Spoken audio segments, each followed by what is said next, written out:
Hey everyone, welcome to Chapter 1 Take 2, the podcast where we discuss book to film adaptations and whether they fulfilled our wildest hopes and dreams or if they absolutely crushed our spirits. My name's Maddy, thanks for listening today. And I'm Brianna, and I am Maddy's co-host. Yeah, co-host. So this is our very first episode, and we're really, really excited. We've picked a great first book adaptation, and that is Ella Enchanted by Gail Carson Levine. Ella Enchanted, the book, was published in 1997, and then in 2004, we got a big screen adaptation. It's quite a gap.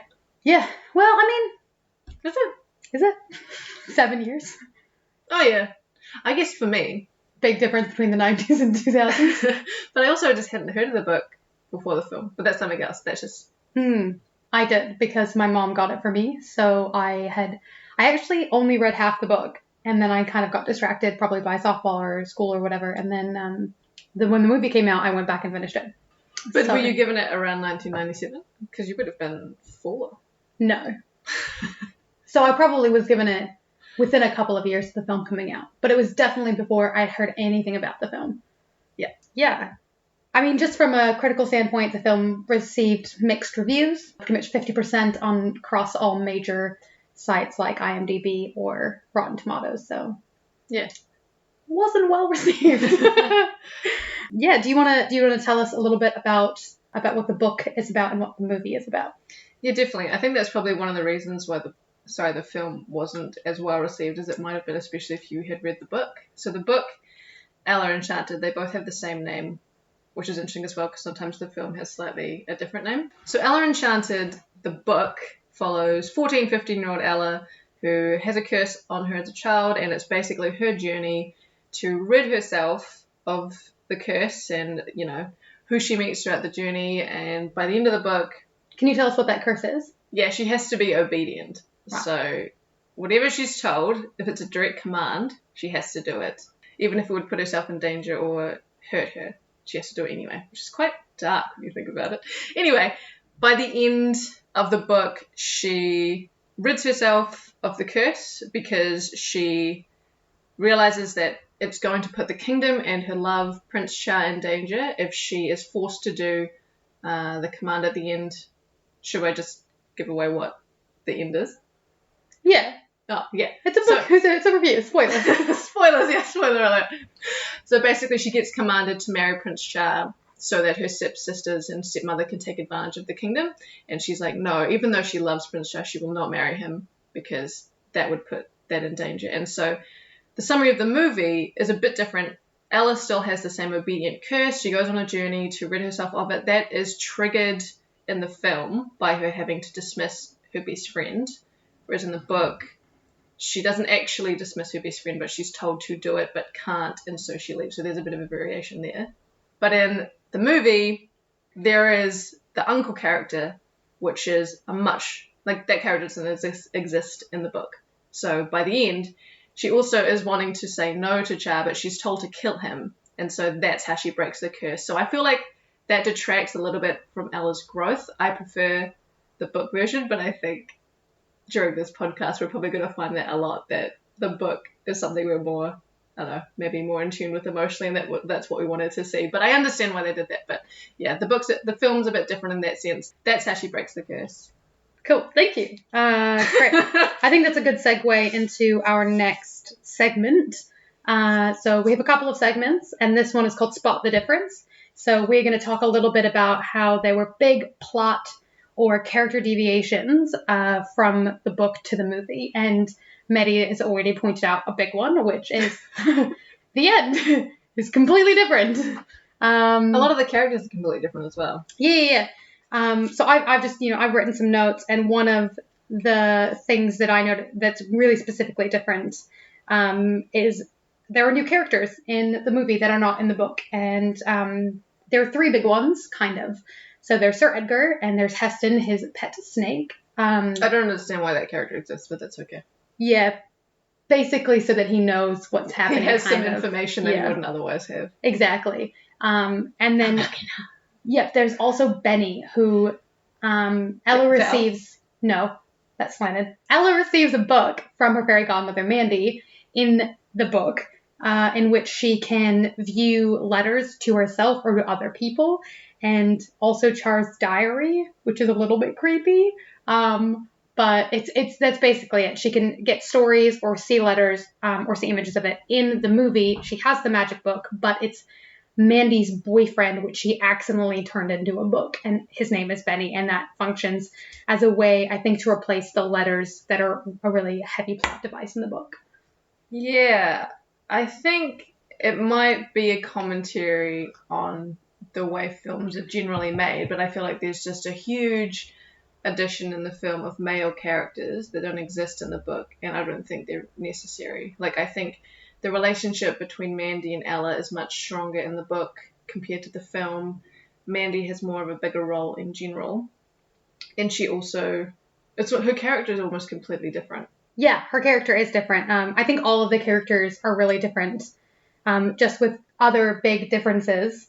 The ones that really stood out to me is that Ella saves herself from the ogres in the book, and I think that was a big thing for me as a child, listening to Ella save herself, and then Char comes in the end. And I think that's significant because Ella Enchanted is a Cinderella story adaptation, and so what we're getting is just another Cinderella story. Yeah. So with that, if you haven't read the book, Ella basically is able to charm the ogres through learning the way that they speak magically, which is how they hypnotize people so they can eat them. Whereas in the film, the ogres tell her not to move, and so she's paralyzed, and then she can't get away, which I feel like is a completely different take on the character's independence and strength. Yeah, there's the entire tone of the book is different from the film. In the film, it is a very like pseudo current take on a medieval kingdom. So there's like a shopping mall, and they have escalators in the film. Which is weird.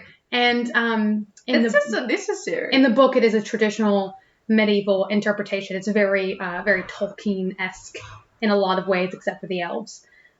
So I did prefer the book in that way. When I was reading a lot of the reviews, a lot of people kind of equated this film as sort of halfway to Princess Bride in humor and halfway to Shrek in this style, with it being like sort of in the future, but sort of not. And they're having all these anachronisms like the escalator in the mall and the Prince Char fan club. It's really interesting because it's almost like they didn't want to commit to the fact that it was just a classic fairy tale. Like they felt like it had been overdone. Whereas Ella Enchanted, the book in itself, is already a retelling with variations. So why did they do variations on top of that for the movie? Absolutely, I agree. Some other big differences, Maddy mentioned this as well, is that Arita is Ella's best friend at finishing school, and her evil stepsisters command her to stop being her friend and to make it about her race as well. And that happens in the book, and in the film. But in the book, she doesn't actually do it. She leaves finishing school to go on a journey to get rid of her curse. But in the movie, she does do it, which was really sad. Yeah, and it was really sad. And I would have liked to have seen Ella at finishing school, because I feel like that is also a huge part of her character development. Yeah, but also learning to live with the curse, because she's given commands so constantly, but they're not so destructive curses like you might think. They're like, sit up straight, do smaller stitching, and I think they almost improve her character, which leads later on to her being a better queen. So that's an interesting thing that they've decided to change as well, because they kind of give her more of a political mind. I think that's a huge difference. Like in the book, she just happens to be, Char and her meet a lot, so that's how they grow a connection. But in the movie, she's a much more politically driven person. Yeah. Which is I think the characters are all different. One of the ones that I really wanted to talk about is the fact that Mandy's character is a bit different. So Mandy is Ella's fairy godmother, as every Cinderella should have. But in the book, she is quite a motherly figure, and she doesn't want to do magic because magic has consequences. And the analogy, the example they use in the book is, what if Mandy stopped the rain?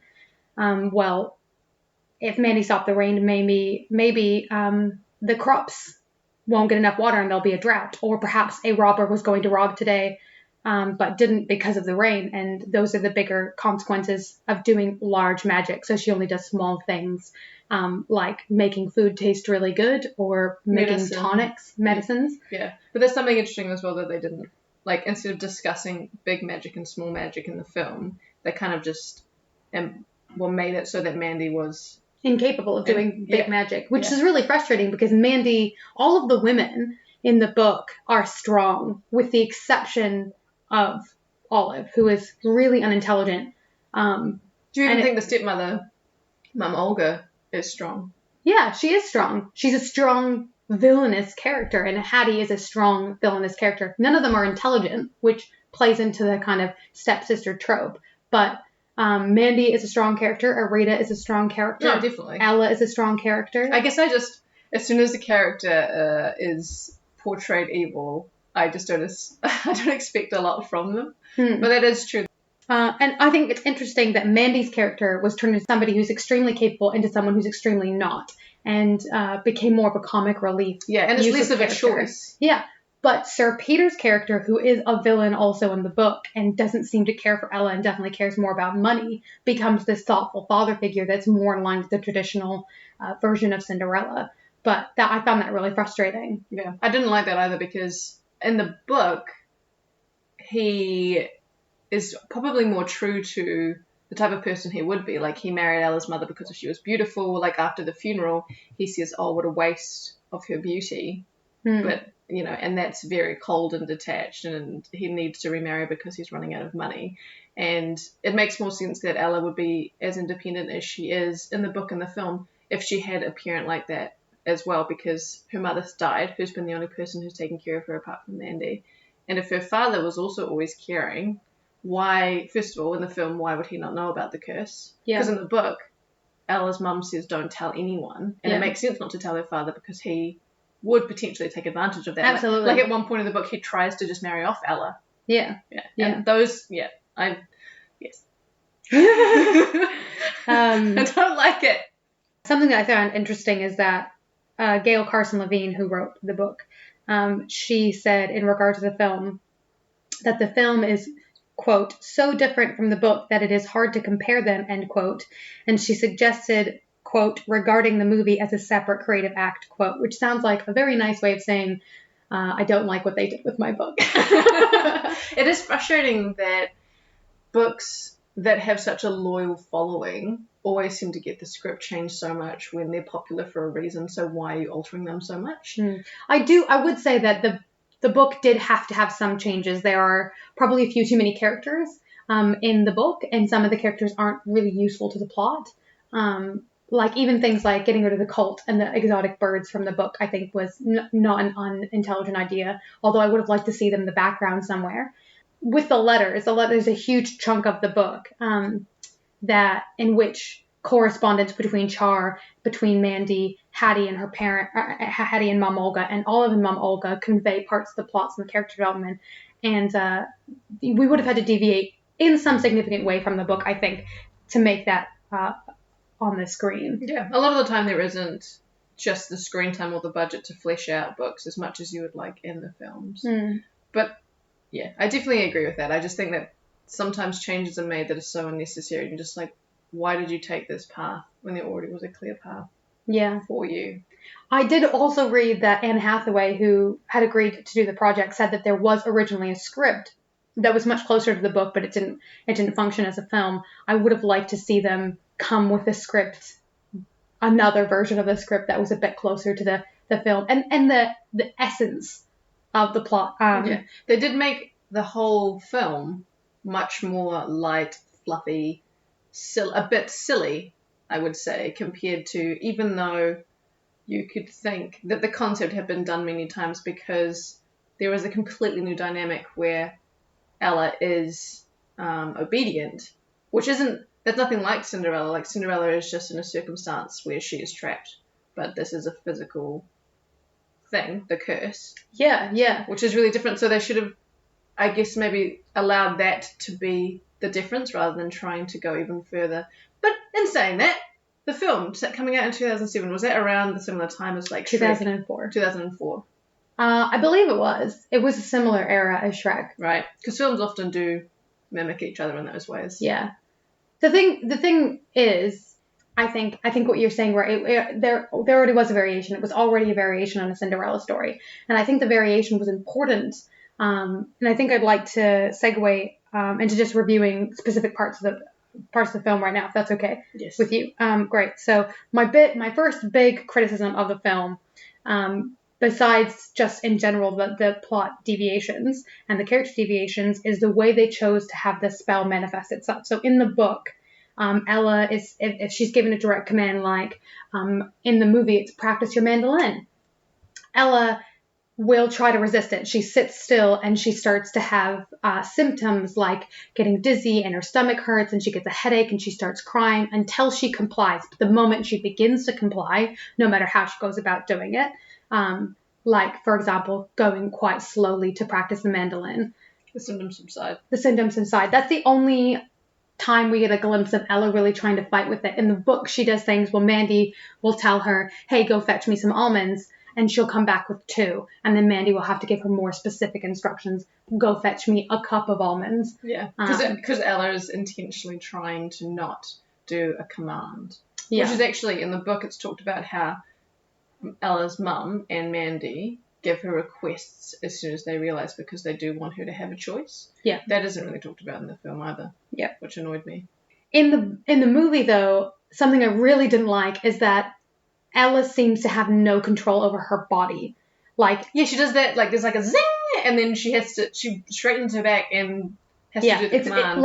Her body, she doesn't physically have control over, although that manifestation is not consistent in the film. Sometimes it immediately happens, but other times she has a moment of pause. For example, when the knights are chasing her through the mall and they yell freeze, she literally freezes in midair, which makes no sense. Absolutely. Like, I think there's got to be a line drawn, because even though this is a world with magic, that doesn't mean that she can defy physics. Like, she herself is not a magical being, so she can't fly. Why would she then be able to freeze mid-air? Like, sure, her body could freeze, but she has to fall. Yeah, absolutely. I really didn't like that either. Like, I thought that was so cartoonish. Yes, and then later, when she first meets Char and then she starts to walk away, he says, hold on a minute, come back here.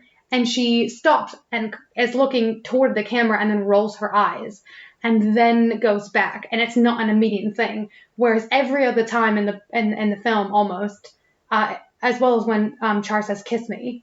Yeah. And that's an interesting thing as well, because when he says commands to her, which is, he does only in the film, in the book, he never gives her a command, which is something that Ella really likes about him. And that's never talked about. But in the film, when he goes, kiss me, just because Ella knows it is a request, I'm doing quotation marks, it doesn't matter because it's a spell. So in reality, it is a command. And so it's odd that her emotions dictate whether it's a request or a command. Yeah, like that was weird. That doesn't make any sense.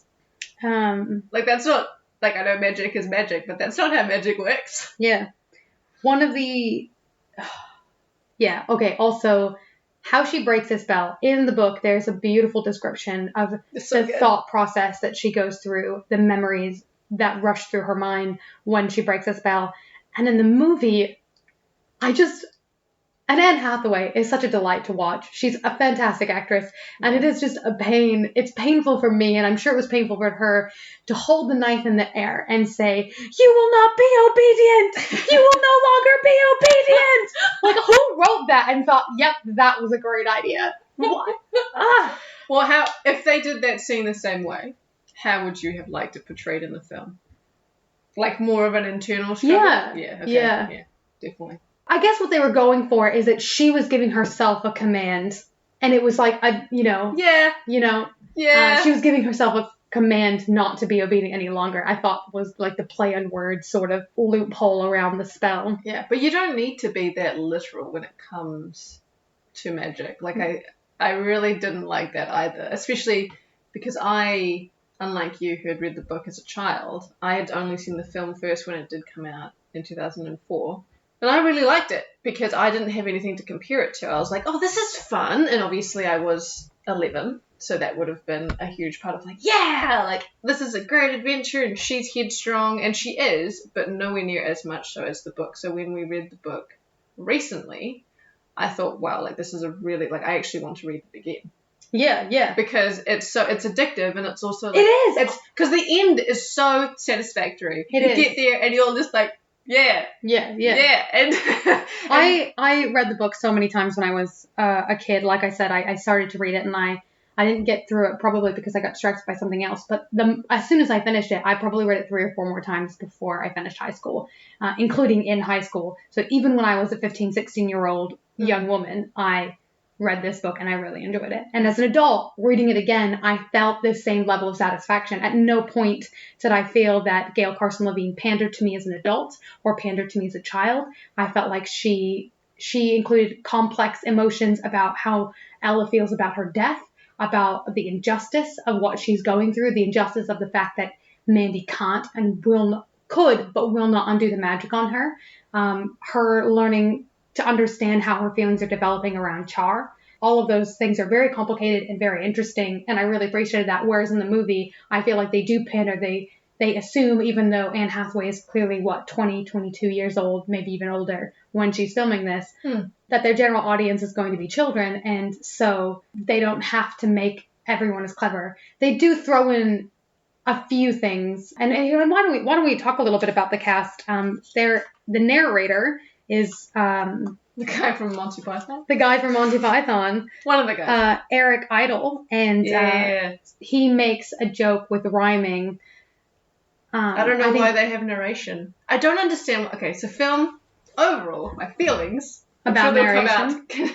They'll come out more throughout the podcast, but film is a visual experience. Obviously, sound, music has a very emotive effect. But why are you narrating to me? It's maybe is it a throwback to the fact that this is a book adaptation? I don't know. I don't think so, because it doesn't reference any lines from the book. But why are you talking to me? Like, instead of showing me what you want me to imagine. Like, I understand if you show me a fairy tale castle with unicorns, yes, we must be watching a fantasy film. Why are you rhyming to me?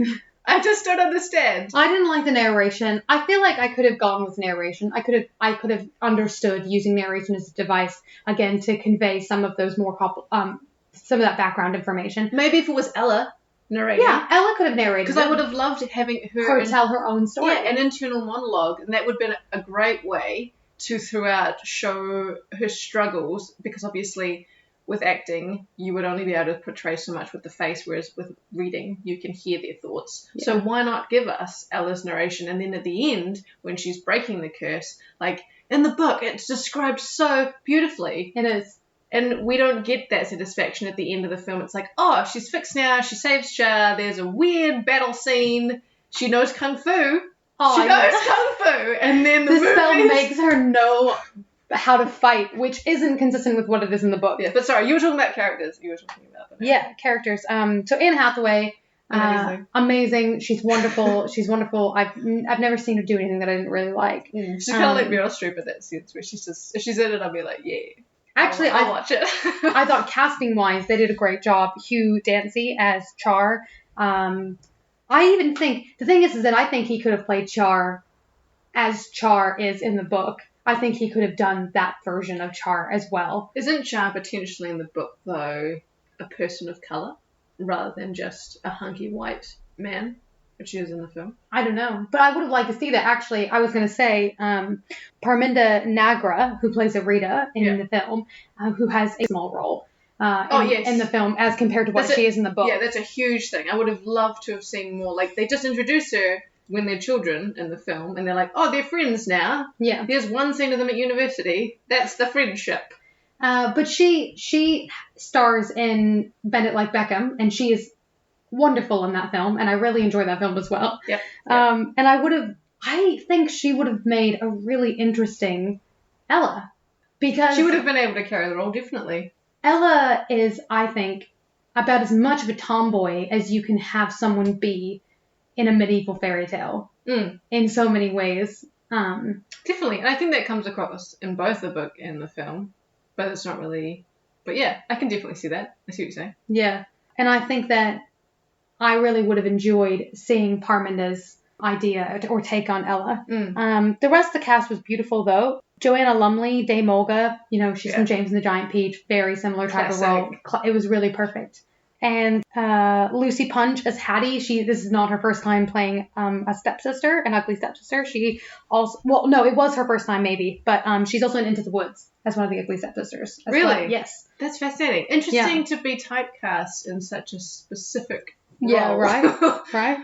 Not that Lucy Punch is ugly at all. Well, no, I think, yeah. I mean, Minnie Driver did okay with the adaptation of Mandy that she does have. However, I really pictured more of a Mrs. Weasley, Mrs. Yes. Potts kind of Yes, thing. definitely. 100% For Mandy. And that would have been amazing because people would have resonated with that because they've seen that character before. And why wasn't that, like, one of the reasons I've brought up all the extra male roles before is because it really detracts from the time you're able to spend with the development of the female characters. Like, I wanted to see more screen time with Mandy. Yeah, why was there so much Rita. Sir Peter Frell, Ella's dad? Why did he get as much screen time that he got? Yeah. His character is so minuscule in every way. He spends most of the book traveling. And to give him more screen time and to take it away from Mandy, who is integral to the plot, is ridiculous. And also Lucinda as well. All of the female characters are lessened so that Char, Edgar, and Sir Peter Frell can have more screen time. Yeah, and Edgar's a completely new addition. Yeah. Like, in the book, we didn't discuss this earlier, but Char's parents are both alive. Yeah. Like, they kind of have it as a bonding moment between Ella and Char later on that, like, both our mums are dead, let's kiss. That literally is what happens. They just talk about how both their mums are dead and then they kiss. But it's, instead of making the film about Ella's journey and to break the spell, they add a weird villain element that didn't need to be there. I agree. Yeah. I agree. And There doesn't need to be a villain. Ella has villains. There doesn't need to be Edgar. It doesn't need to be the snake. And I just feel very strongly about that. One of the other things I'd like to talk about is the timeline. So in the movie, it's very expressly made it clear that it takes place over and about a week because Sir Edgar says we'll have to talk about it after the coronation next week. I think something like that. So you know that the film takes place in about a week. Yeah, and the invitation also gets sent out at the beginning. That Ella's invited to, that Hattie and the stepmother and sister take. Yeah. In the book, it's over more than a year. Oh, absolutely. Just because a film is only, an hour to 2 hours long doesn't mean you can't show that passing of time, especially with a character like Anne Hathaway, which can look older or younger, especially considering she probably was older than 15, which is what the character was. You could have showed that passing of time. Absolutely. They could have done that. I think it was more important to the plot because, as we said, this is a Cinderella story adaptation, and one of the greatest criticisms from a feminist standpoint of the Cinderella story is that they meet and fall in love in one night. At least in modern retellings. In the original, it is 3 balls, like it is in the book. There are 3 balls in the book. Yeah, but even, because you're talking about the Brothers Grimm, the 3 balls, definitely. I love that they stay true to that in the book. The writer, I think the writer of Ella Enchanted is someone, I don't know why I hadn't heard of her previously. Yeah, I'd love to read some of her other books. I've never read any of them. Yeah, but even with that, they have known each other before the balls. Like, they've had writing correspondence. They've literally gone to is it like a magical zoo? Is that what they go to? It's not a zoo. It's outside the castle grounds. They have a collection of animals and creatures. It's not a zoo. I wouldn't call it a zoo. Are they kept there against their will? These creatures? Are they can they leave? No. And that's another thing that I would have liked. Sorry, please remind me of the author's name. Gail Carson Levine. She really idolizes you're talking about Lord of the Rings with R.R. Tolkien. I don't know if she idolizes them, but she's definitely aware of his writing. Right, not idolized, but really delved into the languages a lot more in the book, which is something that's even discussed in the films. And I would have loved to have seen those characters, and I would have loved, because Ella knows those languages. Like, in the book, it's talked about how intelligent she is. She's able to commune with all these different groups of people. She's able to break the divide between them because, Charles talked about how he's not able to be a linguist the same way that Ella is. And that's not talked about in the film. Yeah. And I would have loved to have seen more magical characters. Like, why are you giving me an electric escalator in medieval times when you could be showing me a cool goblin creature. Yeah. Every single character has changed massively. Even Ella. Ella, like you said, has more political interests. Whereas in the book, I would say Ella's defining characteristic is her humor. She's extremely funny in the book. And that's how she deals with what she's going through, I would say. Yeah. And one of the running jokes between her and Char is that she's too young to marry. And she always says, like, I'm too old to marry. I'm too sad to marry. And she doesn't realize that Char wants to marry her, but wants to know that she's ready for it as well. I think this would be a great time to read the passage from the book. To give a little bit of context, as we were just saying, Ella and Char have a bit of a running joke where Ella's too young to marry or too old to marry. We've just chosen to read this because it was one of our just a favourite part of the book that we are sad that, in general, we're sad that the writing correspondence didn't get to be in the film, but also this is just a particularly nice letter that Char writes to Ella. Yeah, and I know that like scenes where people read out the letters they're writing or read out the letters they've received is a bit of a cliched narrative technique. However, I mean, as you'll see, I hope that these letters are really special to the entire plot of the book, I think, and some of them should have been included. Definitely, but it's how you deliver it. Sorry. Yes, you're about to read the letter. You don't have to have someone standing there reading a letter. Like, why not do? Because Char goes away to Aorthia, which is a huge part because it's also where Ella's best friend is from. Arita, thank you. You are the names person. I have read this book several more times than you.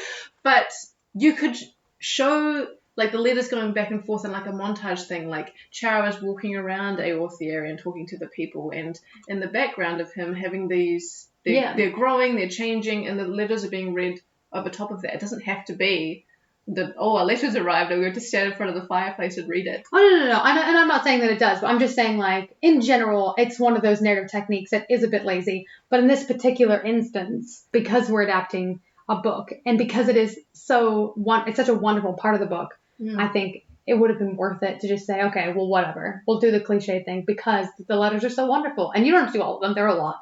But some of them would have been nice. Seeing Olive's misspelling in her letters flashed across the screen in a weird font would have been fun. Yeah, just having more of Olive would have been, I think, better in the film. Definitely.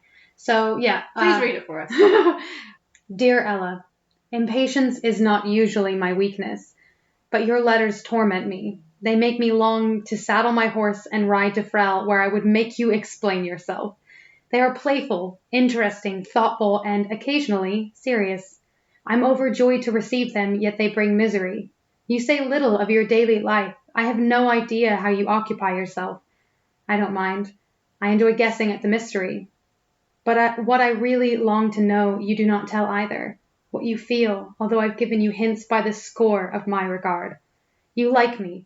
You wouldn't waste time on paper on a being you didn't like. But I think I've loved you since we met at your mother's funeral. I want to be with you forever and beyond, but you write that you are too young to marry, or too old, or too short, or too hungry, until I crumple up your letters in despair, only to smooth them out again for a 12th reading, hunting for hidden meanings. Father asks frequently in his letters whether I fancy any Aorthian young lady, or any in our acquaintance at home. I say no. I suppose I'm confessing another fault, pride. I don't want him to know that I love if my affections are not returned. You would charm him, and mother too. They would be yours completely as I am. What a beautiful bride you'll be, whomever you marry, at whatever age. And what a queen, if I am the man. Who has your grace, your expression, your voice? I could extol your virtues endlessly, but I want you to finish reading and answer me quickly.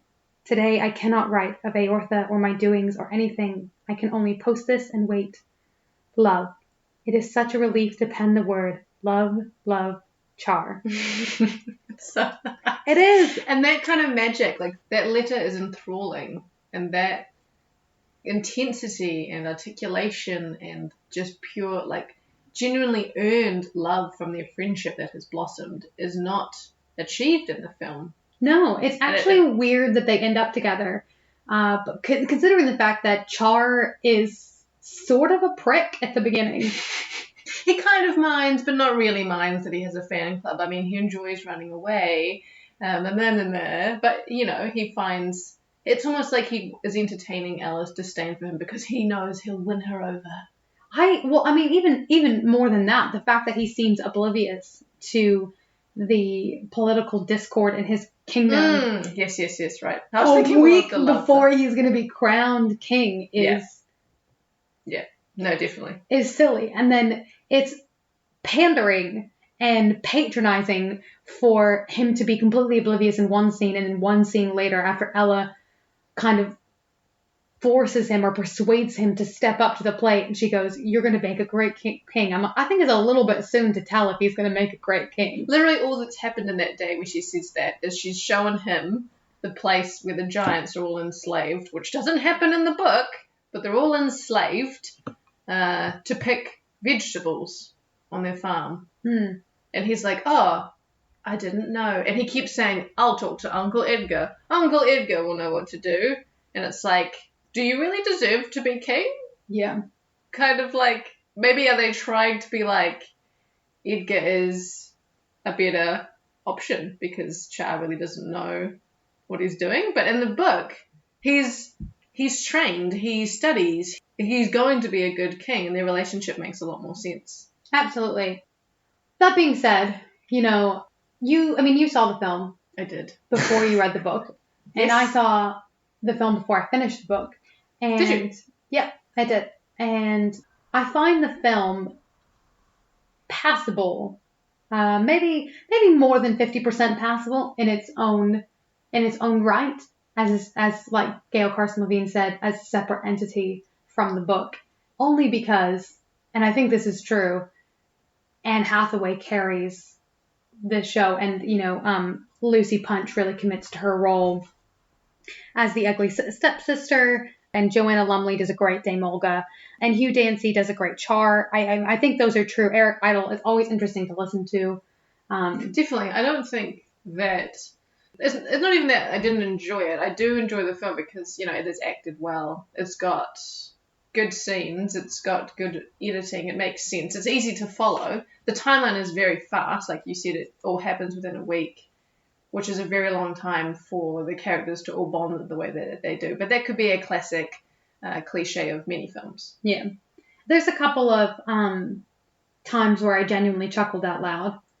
Yeah, I was 11, but I loved Ella Enchanted. I was pleasantly surprised by the film because I think up until that point we had just had the classic Cinderella where she meets him once, loses the slipper, they get married, and that was... Something I don't like now that I'm a bit older is, I like to call it token feminism. So obviously, I'd like to call this section token feminism. And I do think that's what it is. And it's interesting. It's interesting because the screenwriters, some of them, specifically Karen McCullough and I believe Kirsten Smith, although there was quite a number of screenwriters, Laurie Craig, Jennifer Heath, and Michelle J. Wolf. But, that's a lot of women. Yeah, it is. Karen McCullough and Kirsten Smith, I believe, both worked on Legally Blonde, which is an extremely feminist and wonderful film I loved so much. Yeah. I think I always enjoyed... But it's so much better, right? Like, it really commits. It does. It was pleasantly surprising to watch because I didn't know what to expect. Yeah. It really plays with the stereotype of dumb blonde, and I feel like they try to play with the stereotype of the princess and the prince here.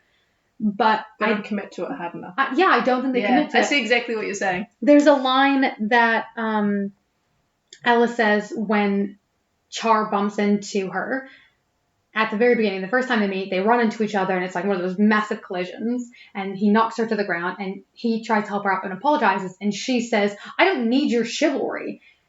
And it almost comes off in the movie like Ella has to learn to accept Char's chivalry. And then, especially with the ogre scene, like as we said, in the book, Ella saves herself. In the movie, and Char admires that about her in the book. Char saves Ella, which... In the film, in the film, Char saves Ella, and then Ella refuses to be thankful for it. And it's like... Briefly, but then he says, "I see chivalry is 2 and gratitude is 0, and she's like, "Oh, you're right. Thank you." But that's the same kind of mindset that results in people saying like, oh, you should accept a compliment because he's calling you pretty or hot or whatever. And that's not true. Like, obviously he did really save her life in the film. Yes. That's true. However, I think it's the same kind of sentiment, and I didn't like it. And I think that it gives women, especially women who identify as feminists, this stigma that's like, oh, if you're a feminist, you don't like men or you can't accept help from men. Yeah. And that's not at all what we're talking about. We just want help. We want help that's not patronizing. Absolutely. You know, don't hold the door open for me and then cut me off in the meeting, you know. Well, it's odd that it can be achieved in the book because Ella and Charles' relationship still has that dynamic where she is very in control, very intelligent, and he respects that about her. Like, they still have times where he is the man. Like, there's a scene where they slide down a banister together. And he catches her. He says, I'll go first so I can catch you. And that would be chivalry. Yeah, and she's like, oh, no, don't do that. Like, I don't need to be caught. She's like, okay.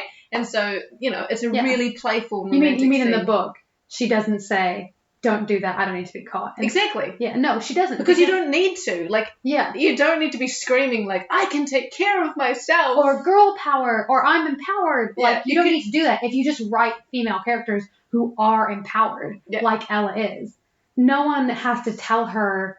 Like, that's another thing in the book. Lucinda won't remove the curse in the book as well. That's true.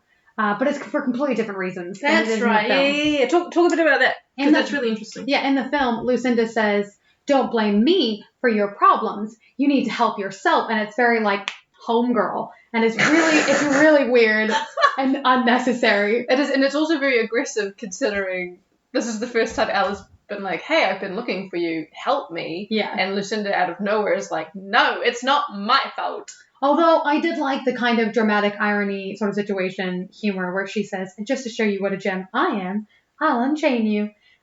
Which we know, of course, is exactly what Ella doesn't want. Yeah. But she's like, I didn't ask you to unchain me. I did this. Yeah. But in the book, yeah, it's a completely different reason why she says no, because she learns about the downfalls of big magic compared to small magic. Yeah, yeah. And how does she do that? In the film, Lucinda makes it about Ella. Like, it's Ella's responsibility to remove the curse and, like, don't blame me for your problem sort of situation, which is weird because Ella rightfully blames, in both the book and the film, Lucinda for the fact that she has the curse. Because Lucinda gave her the curse. Yeah, Ella always tries from the get-go to get rid of the curse. Yeah. She always pushes against that, and that's the kind of strength that we see from Ella. From the beginning, she's always pushing against the curse, like I said, with, you know, Ella, go get me some almonds, and she brings back 2 instead of like a whole bag. And that's where Ella's strength comes from. And to me, that's not token feminism because Ella is strong in and of herself. But when you throw things in there like girl power, I just don't think it's necessary. It's not, and I don't think it's as good. No, definitely. I don't think that it needs to be so overt. Yeah. When a woman is empowered, like I think someone who is, especially in this time, is willing to travel by themselves. Like Char makes fun of her in the film for being like having to keep getting rescued because she's deciding to go through the forest. Yeah, but that's the thing in the book. Ella doesn't need to be rescued. No, she doesn't. And I found it frustrating that they took that Gail Carson Levine beautifully made Ella the kind of person who doesn't need to be rescued because she's so clever. And then because she has to be clever, because she has to do what she's told. And so that makes her like an incredibly intelligent person because she's got to think and talk her way out of things. Yes. I just want to, like, there's another thing you want to read? There is. It's very, very, very short. If I can just... While you're looking for that, I just want to talk about Lucinda, because in the book, she is tricked by Mandy to live 3 months as a squirrel, which is her punishment normally for people who ask her to take back her gifts that she gives them at birth or weddings. And also she lives 3 months being obedient. And it physically changes what she looks like because, you know, she's normally quite bedazzling as a fairy, and she looks like she's very proud to be a fairy, which is why she does this big magic and gives people the curses, essentially.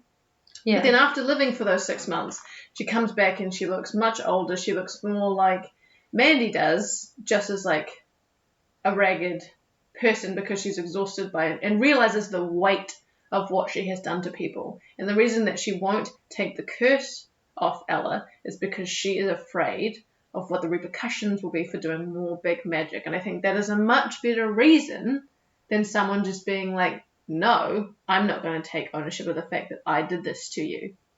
Yeah, definitely. I agree. Just going back to what I was saying, this is the passage I wanted to read. This is literally right in the midst of Ella struggling to get rid of the curse because Char has just proposed and she realizes Read it. Sorry, I'm excited. Sorry. She knows that if she accepts his proposal, then her stepsisters and people like her stepsisters will use her curse, find out about her curse, and use her curse to take advantage of Char in the kingdom. Yeah. She says, then I lost all sense of it. I went on rocking and crying, but my thought burrowed within, concentrated in a point deep in my chest where there was room for only one truth. I must save Char. For a moment, I rested inside myself, safe, secure, certain, gaining strength. In that moment, I found a power beyond any I'd had before, a will and a determination I would never have needed if not for Lucinda, a fortitude I hadn't been able to find for a lesser cause, and I found my voice. Later, she says, I had been able to break the curse myself. I'd had to have reason enough, love enough to do it, to find the will and the strength. My safety from the ogres hadn't been enough. Zolt's rescue hadn't been enough, especially not with guards about. My slavery to Mum Olga hadn't been enough. Kyria was enough. Char was enough. And I think those are two important passages. One, because there is that theme that you were talking about with the big and small magic that Mandy discusses right from the get-go about not understanding the consequences of doing big magic. If Mandy had lifted the curse from Ella, she never would have found that strength on her own. And that's something that's really important to Ella's character development. Yeah. And then also, I really like this passage where she says Kyria was enough and Char was enough, because so often we see in fairy tales the true love's kiss or the power of true love will break the curse. And in this one it is, but it's not a man acting on Ella. It's Ella acting to save the man. It's Ella acting to save not only the man, but her entire kingdom from pain and struggle and destruction. And she does that. So it's still true love, the same exact power, the same exact sentiment that we have come to know and love in all fairy tales. But it's just manifested in a way that gives Ella the power, as opposed to fate or a man instead, which I really love. That's the kind of feminism that's inherent in this book that was not brought into the film. Instead, what we get is that token feminism, like, I don't need your chivalry, or I'm a strong, empowered female because I'm interested in politics. But you can be a strong, empowered female who's not interested in politics. You can be a strong, empowered female who's shy and introverted. And I want to see different versions of that. I want to see that version of Ella on the screen, especially one who's funny. Definitely. I think that's a good segue into how do you feel that, because for me, I don't think that the book was as popular as it could have been, because I hadn't even heard about it before the film. I mean, it's a Newbery Honor Award book. And, I don't know if that helps. I'm not sure how my mom found it. I know I was always interested in fairy tales, so maybe she picked it up and realized it was a fairy tale book and sent it home to me. Mom, if you're listening, if you could recall what made you want to buy this book, that would be so helpful. I'm sure Gail Carson Levine would love to know. I just mean in the sense that if it was, classic stories like Harry Potter and The Lord of the Rings, like, they are all huge international blockbusters that are about men finding the strength within themselves to save the day. I don't feel like there is a female equivalent to that, and I would love to see that. Yeah, I agree with you. I think we had a chance with the Northern Light series. Oh yeah, which I'm sure we'll cover. Yeah, we'll talk about that later. But that's a really good point. But yeah, we will come to that. I know. Yeah. Are we wanting to wrap up? Yeah. I guess, is there anything that you really like, a specific scene or character or something that you really missed from the book? You want to just real quick, anything? It's not something that I missed, but I think it's something really interesting that wasn't discussed. We've talked already about how Ella's father is a much different character at the film, but there is a scene that I think is more serious and important in the book that I would have liked to have seen. It's essentially Ella has run away from finishing school, but has met up with her father, and so they're back at their home, which should be more grand than it is in the book, because he is actually quite famous and wealthy trader, yes. And he is running out of money, so he wants to marry Ella off. and Ella has been told by Lucinda at this point to be glad that she's obedient. So Ella's actually blindly being like, yes, I'm really ready to obey, right? And so Ella's dad has a guest over who is an older, he's not a particularly bad guy. He comes over for dinner, and Ella is essentially being forced to marry him, which she's okay with. And I think that, it ended up not happening, and, nothing particularly bad happens. But I think the fact that Ella was essentially being sold to someone is quite an interesting and dark aspect, that the book has more weight to it, but that wasn't even brought up in the film. And I think that it's odd that they decided to completely change the dad's character. But that was quite a powerful scene for me in the book. That you wanted to see in the film. Yeah, that I wanted it just to be taken more seriously. Yeah, the fact I agree. That what actually would happen to a woman who had to do everything that she was told to do. Yeah, definitely. For me, I really wish that Lucinda's lesson, with being turned into a squirrel, had been in the book. And the other part that I really missed was Agulin's artwork. Slannon is a completely different character in the book than in the movie. He's just a trader who trades this amazing artist called Agulin, who's also an elf who makes these amazing pieces of art, and I really would have loved to see that. But those are the two big things, I think, that were dropped from the book to the film, so those for me. So this is our final closing segment. We'll do this every single time. Maddy, do you think they should remake this film? More than 10 years have passed since it came out. So do you think it should be remade, but in the same vein, similar plot, similar style, but just, newer effects, such and such, newer actors, new faces? Do you think they should completely redo it, readapt the book to film, but closer and truer to the essence of the book? Or do you think we should just say, no, retire it? Like, this is great as a book and it should stay as a book. I think if they're willing to remake Disney Cinderella like 6 times, a book like this, which has even more depth and character development, I would like to see it remade, much truer to the book. Redo is what I vote. You vote redo? Yeah. I agree. I would really love to see this redone better and more true to the book. I think that the way that I envision this, and I have done for a long time. I've only thought about it for years. I've only thought about it for so many years. I'd like to see like a BBC miniseries style adaptation. I would love that. Very in the similar vein as what they did with Pride and Prejudice or Alias Grace or Elias Grace. I'm not entirely sure about that. But I would like to see that. Like I can think in my head of places in the plot where you could cut it and still keep it interesting. That would be what I would like. 3 episodes, 3-hour-long episodes or so of the beautiful world that Gail Carson Levine created. Absolutely. Oh, cool. That's an anonymous thing for a redo. Yeah. Anonymous? Unanimous. English. Yes. No, that was... yes. Unanimous. That sounds like a made-up word. Unanimous. Anyway, thank you so much for listening. This was our first episode of Chapter 1, Take 2. I'm really excited to get into this podcast. I'm really into films, and I think rekindling my love of books is something I'm enjoying getting back into and will continue to enjoy doing. Yeah, so that's all we have for today. Thanks again for listening, and please remember to rate, review, and subscribe wherever you listen to podcasts. Bye!